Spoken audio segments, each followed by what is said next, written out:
In my video, How to Make a Game Part 1, I talked about the inspiration and the initial brainstorming that goes into making a board game. I'm Steve Tassi, the board game guy, and in this video, I will talk about the first draft prototyping. You can brainstorm or sit down and put ideas on paper for as long as you want. But in order to see if your game idea has legs, you will eventually need to take it out for a spin. And for that, you need a prototype. This is not a show model.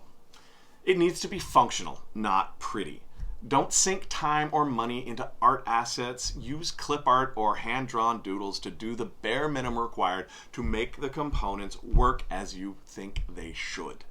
Don't 3D print figurines you spent hours designing in AutoCAD or whatever. Cereal boxes, meeples, cubes, and dice scavenged from other games you own. Bits quickly bashed together out of Fimo or plasticine.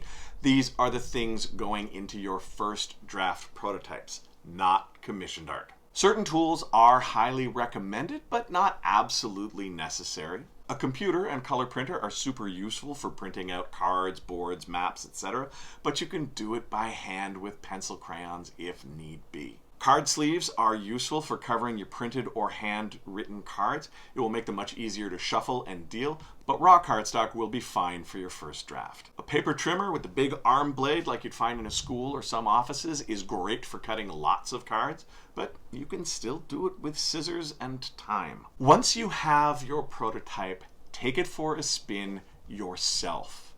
You will need other people's feedback eventually, but it's pretty likely that your game won't work anywhere near as well as you were hoping for first time out of the gate. So there's no need to burn through the goodwill and patience of your family and close friends before you have something that actually works. If it's likely your tires are square and the engine is missing or on fire, don't offer to take your friends for a spin in your car. If you envision your game as a solo game, definitely play it like that. But even if your game is completely multiplayer, your first attempt should be a run through just by yourself, playing on behalf of several imaginary players.